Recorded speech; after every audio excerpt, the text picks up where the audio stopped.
नमस्कार दोस्तों, आप सबका स्वागत है हमारे चैनल एस्ट्रोवर्ड में। अगर आपने हमारे चैनल को अब तक सब्सक्राइब नहीं किया है तो अभी सब्सक्राइब करें। दोस्तों, सबसे पहले आप इस वीडियो को लाइक कर दीजिए, क्योंकि बाद में आप लाइक करना भूल जाते हैं। तो प्लीज इस वीडियो को टक से लाइक कर दे। तो चलिए शुरू करते हैं आज का वीडियो। हम आपको बताने जा रहे हैं कि रावण ने अपने अंतिम समय में लक्ष्मण जी को जो 10 बातें बताई हैं, वो बहुत ही जीवन के लिए उपयोगी होती है। तो आप हमारे इस वीडियो के अंत तक जरूर देखिएगा और अधिक से अधिक लोगों को शेयर भी करिएगा। रावण को लोग बुराई का प्रतीक मानते हैं और उसे घृणा करते हैं। यह सच बात है कि उसमें राक्षस प्रवृत्ति कोट कोट कर भरी हुई थी, लेकिन इसके बावजूद उसकी अच्छाइयों को नकारा नहीं जा सकता है। रावण एक महापंडित था, महाज्ञानी था। रावण में कई अवगुण थे, लेकिन वह प्रकांड विद्वान था। रावण वेद शास्त्र ज्योतिष आयुर्वेद तंत्र मंत्र आदि ज्ञानी भंडार उसके अंदर भरे हुए थे। तो सबसे पहले हम आपको रावण के बारे में बता दें कि रावण कौन था। रावण के जन्म की अलग अलग कहानियां, अलग अलग कथाएं पुराने ग्रंथों में मिलती हैं, लेकिन जो प्रमाणिक कथा है वह पद्म पुराण और वाल्मीकि रामायण में इस प्रकार मिलती है। तो भगवान के जो दूत हैं जय विजय, वे कुंड पर जो पहरा देते हैं, जिनका नाम है जय और विजय, दोनों रोजाना की भांति प्रतिदिन वहां पर मुख्य द्वार पर पहरा देते हैं। और भगवान ब्रह्मा जी के जो मानव और पुत्र भी जिन्हें कहा जाता है, वो है सनक, सनंदन और सनातन और सनत कुमार। चारों वे कुंड नारायण के दर्शन के लिए द्वार पर आते हैं। द्वार पर अचानक प्रवेश करते हैं तो जय विजय उनसे निवेदन करते हैं कि हमारे प्रभु अभी विश्राम कर रही हैं, आप कृपा करके बाद में पधारिएगा और प्रभु के विश्राम में हम खलल डालना नहीं चाहते हैं। तो जय विजय ने उनसे विनम्रता पूर्वक प्रार्थना की, लेकिन सनक कुमारों ने कहा कि वो हमारे पिता हैं और उनसे मिलने के लिए आप हमें नहीं रोक सकते हो। बारंबार कहने पर जय विजय थोड़े से जो अहंकार में क्रोधित हो गए, क्योंकि उनको ये मत आ गया था कि हम भगवान के द्वारपाल हैं। ये बात भगवान को बिल्कुल अच्छी नहीं लगी, क्योंकि भगवान अहंकार करने वाले को अपने से दूर कर देते हैं। भगवान को अहंकार बिल्कुल पसंद नहीं है। तो अहंकार उनके मन में उत्पन्न हो गया।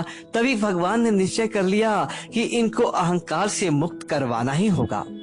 जय विजय जब चर्चा कर रही हैं सनत कुमारों से, तो सनत कुमार बार बार उनसे कह रहे हैं और जय विजय अंदर जाने से उनको रोक रहे हैं।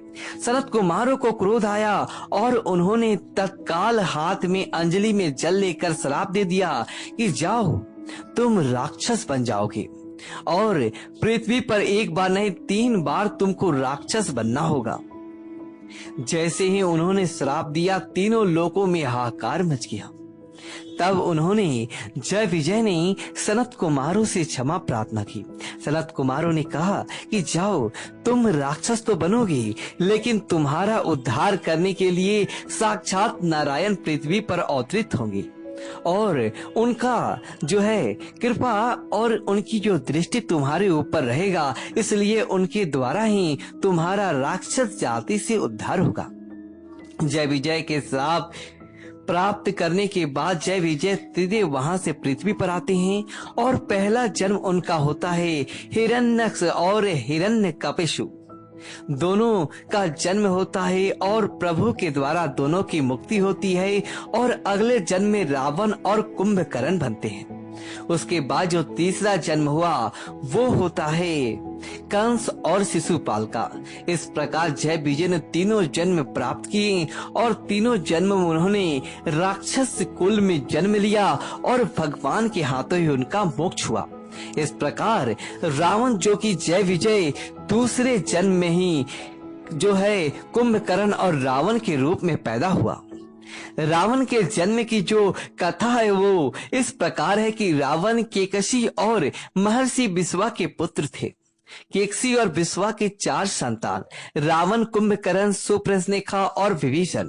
इनमें सबसे छोटा पुत्र विभीषण बड़ा ही धर्मात्मा था, जबकि बाकी संतान दुष्ट और क्रूर थे।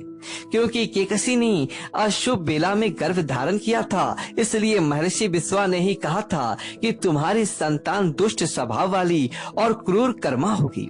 ऐसा सुनकर केकसी चरणों में गिर पड़ी, जिससे मुनि ने कहा कि तुम्हारा छोटा पुत्र धर्मात्मा पैदा होगा और यह प्रभु की शरण में रहेगा और इसका नाम विभीषण होगा।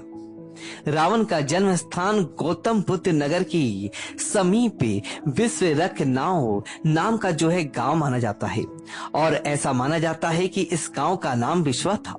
विश्वा रावण के पिता का नाम है। समय के साथ साथ इस गांव का नाम विश्वा से विश्वक हो गया। कहा जाता है कि इस पे एक शिवलिंग है जिसकी पूजा रावण और उसके पिता विश्वा किया करते थे। यह अष्टकोण के आकार का शिवलिंग खुद ही पृथ्वी से निकल करके आया था। रावण के पिता का नाम विश्वा था, जो कि महान ऋषि मुनि पुलस्त्य के पुत्र थे। विश्वा का मतलब वेद ध्वनि सुनने वाला। महर्षि विश्वा की दो पत्नी थी। एक का नाम था देववर्णनी और दूसरे का नाम था केकसी।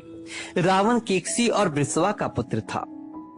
रावण के 3 पत्नियां हुई। एक का नाम था मनोंद्री और दूसरी का नाम था दंभमालिनी और तीसरी का नाम कहीं उल्लेखित नहीं मिला है। मनोंद्री से 3 पुत्र हुए, तृष्णा, इंद्रजीत और अक्षय कुमार। दंभमालिनी से एक पुत्र हुआ जिसका नाम था अतिकाय। तीसरी पत्नी का नाम कहीं पे उल्लेखित नहीं है। माना जाता है कि तीसरी पत्नी का वध स्वयं रावण ने कर दिया था। तीसरी पत्नी से भी 3 पुत्र हुए थे। इस प्रकार रावण के कुल 7 पुत्र हुए। अयोध्या के महाराज दशरथ के पुत्र श्री राम जब वनवास के लिए जंगल में गए तो उनके साथ उनके भाई लक्ष्मण भी गए और सीता माता भी गई। सीता माता का अपहरण करके रावण लंका में ले जाता है और अशोक वाटिका में उन्हें स्थापित कर देता है, क्योंकि रावण को एक श्राप मिला हुआ था। और यह श्राप इस प्रकार का था कि उनको एक अप्सरा ने श्राप दिया था कि पराई स्त्री को बिना इच्छा के यदि उसके साथ जबरदस्ती करोगे तो तुम्हारा सर्वनाश हो जाएगा या तुम्हारा मस्तक कट करके गिर जाएगा। इस श्राप के कारण उसने माता सीता जी को अशोक वाटिका में एक तरफ बैठा कर रखा था और निरंतर उससे कहता था कि तुम मान जाओ। लेकिन सीता माता सत्यवती थी और उनके सत्य के कारण ही उन्होंने प्रभु राम की भक्ति को कभी नहीं छोड़ा था।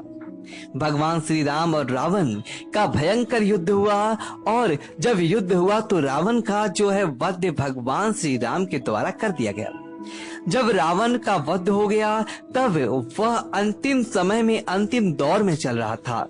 उस समय भगवान श्री राम ने लक्ष्मण जी से कहे कि हे लक्ष्मण, ये रावण बड़ा ही विद्वान है, महापंडित है, ज्ञानी है और इसके ज्ञान की कोई था नहीं है। अर्थात तो लोकों में पूरे ब्रह्मांड में इससे बड़का ज्ञानी कोई नहीं है। इस ज्ञानी के ज्ञान को तुम आज इसके समीप बैठ करके इसे प्राप्त कर लो। तब लक्ष्मण जी रावण के पास बैठ गए और रावण ने सबसे पहला ज्ञान जो दिया लक्ष्मण जी को वो कहा कि शुभ से शीघ्रम, यानी शुभ काम यदि करना है तो उसमें बिल्कुल भी देरी नहीं करना चाहिए। शुभ काम में जितना विलंब करोगे उतना ही गलत माना जाता है। इसलिए शुभ काम बिना उचारे तुरंत ही कर लेना चाहिए और कोई गलत काम या अशुभ काम करना चाहिए तो उसको बड़े ही सोच विचार करके करना चाहिए। जो गलती मैंने की थी, लेकिन तुमको मैं बता रहा हूँ कि शुभ काम में कभी भी गलती या देरी मत करना। दूसरी बात रावण ने बताया कि अपने शत्रु को, अपने दुश्मन को कभी भी कमजोर मत मापना। अपने शत्रुओं को कमजोर आंकने की और कमजोर समझने की जो भूल मैंने किया था वो तुम कभी मत करना। इसलिए अपने शत्रु को कमजोर मत समझना। तीसरी बात रावण ने लक्ष्मण जी को बताई थी कि किसी को भी तुच्छ मत समझना, क्योंकि मैंने जब ब्रह्मा जी से वरदान मांगा था कि मेरी मृत्यु वानर और मानव के अलावा किसी और से नहीं हो, इस प्रकार मैं वानर और मानव को तुच्छ समझ सका था और इसी भूल के कारण आज मेरी वानर सेना के द्वारा और मानव के द्वारा ही मृत्यु हो रहा है। और चौथी बात है कि अपनी शक्ति को सदैव अर्जित करते रहना चाहिए। अपनी शक्ति हमेशा जो है खंडित नहीं होना देना और अखंड शक्ति को कायम रखना, क्योंकि शक्ति से ही हम संसार पर विजय प्राप्त कर सकते हैं। इसलिए अपनी शक्ति को बराबर कायम रखना। मैं अपनी शक्ति को सदैव जो है कायम रखता था और शक्ति के कारण ही मेरे अंदर इतना अपार उत्साह भरा हुआ था। पांचवी बात रावण ने बताया कि नए नए खोज, नए नए आविष्कार मनुष्य को जीवन में सदैव करते रहना चाहिए। मैंने कई प्रकार की जो है चीजों के आविष्कार किए, कई खोज अपने जीवन में की। रावण यहाँ तक सोच रहा था कि सोने में सुगंध भर दी जाए और स्वर्ण की सीढ़ी बना दी जाए, लेकिन यह इच्छा मेरी पूरी नहीं हो सकी। इसलिए मनुष्य को निरंतर खोज करते रहना चाहिए। छठी बात, रावण ने लक्ष्मण को बताया कि तपस्या से सब कुछ अर्जित किया जा सकता है। इसलिए तब ही अगर मनुष्य के पास शक्ति होगी तो वह सब कुछ अर्जित कर पाएगा। इसलिए तपस्या यानी मेहनत करके ही मनुष्य को संसार में सभी दुर्लभ से दुर्लभ वस्तुओं को अर्जित करने का प्रयास निरंतर करना चाहिए। सातवीं बात उसने बताया कि मनुष्य को एक इष्ट देवता की भक्ति करनी चाहिए। जैसा कि मैंने भगवान भोले बाबा की, शंकर जी की भक्ति की थी, उन्हीं की भक्ति के प्रताप से मुझे सर्वस्व शक्ति प्राप्त हुई थी। इसलिए यदि आप चाहते हैं कि अपने अंदर किसी प्रकार की शक्ति या बल प्राप्त हो तो एक इष्ट देवता को मानना। सभी देवताओं का सम्मान करो, लेकिन इष्ट देवता हमेशा एक होना चाहिए। आठवीं बात रावण ने बताया कि मनुष्य को आयुर्वेद, रसायन और अन्य जो जड़ी बूटियां है उनका भी ज्ञान होना चाहिए, क्योंकि आयुर्वेद एक बड़ा ज्ञान है और जड़ी बूटी के माध्यम से हम अपना प्राथमिक उपचार या अपने जीवन के और शारीरिक समस्याओं का निदान स्वयं कर सकते हैं। इसलिए आयुर्वेद और रसायन का विज्ञान लक्ष्मण को रावण के द्वारा प्राप्त हुआ था। नवी बात, रावण ने बताया कि मनुष्य को लगन का पक्का होना चाहिए, यानी यदि उसने कोई लक्ष्य साध लिया है तो उसका बिल्कुल भी पीछा नहीं छोड़ना है। जिस कार्य का आपने निश्चय कर लिया है, जिस कार्य के मन में लगन लगा लिया है, उसको हमेशा जो है करने के लिए तत्पर रहना चाहिए। अपने लगन से कभी भी पीछे नहीं हटना चाहिए।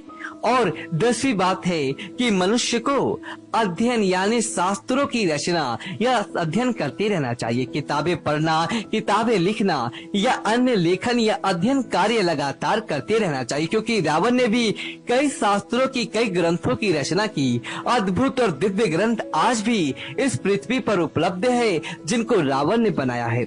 जैसे रावण संहिता की भी रचना रावण ने की है। इसके अलावा भी कई बड़े बड़े मार्मिक ग्रंथों की रचना रावण के द्वारा की गई है। भगवान का दिया हुआ जो सबसे प्रसिद्ध स्तोत्रम है, जिसे शिव तांडव स्तोत्रम कहा जाता है, उसकी रचना भी रावण ने स्वयं की है। इस प्रकार मनुष्य को विद्या अध्ययन यानी लेखन का कार्य निरंतर करते रहना चाहिए, क्योंकि विद्या अध्ययन से, लेखन से उसकी बुद्धि का सर्वांगीण विकास होगा। तो इस प्रकार रावण ने लक्ष्मण जी को यह 10 बातें बताई। रावण की जब मृत्यु हुई तो उसका जो शव है वो विभीषण को सौंपने के बाद रावण का अंतिम संस्कार हुआ भी नहीं। इस बात को लेकर आज तक संशय है। श्रीलंका में रावण के वध के बाद भी वहां के स्थानीय लोगों का कहना है कि रावण का शव यानी धरती पर आज भी मौजूद है। बताया जाता है कि रावण का शव श्रीलंका के रामलगा के घने जंगलों में मम्मी के रूप में आज भी सुरक्षित रखा है, जिसकी रखवाली के बारे में कहा जाता है कि भयंकर नाग और खुंखार जानवर रावण की शव की रक्षा करते हैं। माना जाता है कि जिस गुफा में रावण तपस्या किया करता था, उस गुफा में एक ताबूत में रावण का शव रखा हुआ है और उस ताबूत की लंबाई 18 फीट है और चौड़ाई 5 फीट है। उस ताबूत पर एक खास किस्म का लेप लगा रखा है, जिससे आज भी ताबूत जस का तस सुरक्षित रखा हुआ है। यानी रावण के शव के बारे में भी इस प्रकार की जो है चर्चाएं हैं कि उसका शव आज भी सुरक्षित रखा हुआ है। तो मित्रों, हमने जो ज्ञानवर्धक जानकारी आपको दी है उसको आप अधिक से अधिक लोगों को शेयर करिएगा। वीडियो चाहिए तो वीडियो को लाइक करिए और कमेंट बॉक्स में ओम नमः शिवाय लिखिए और हमारे चैनल को सब्सक्राइब करें। धन्यवाद दोस्तों।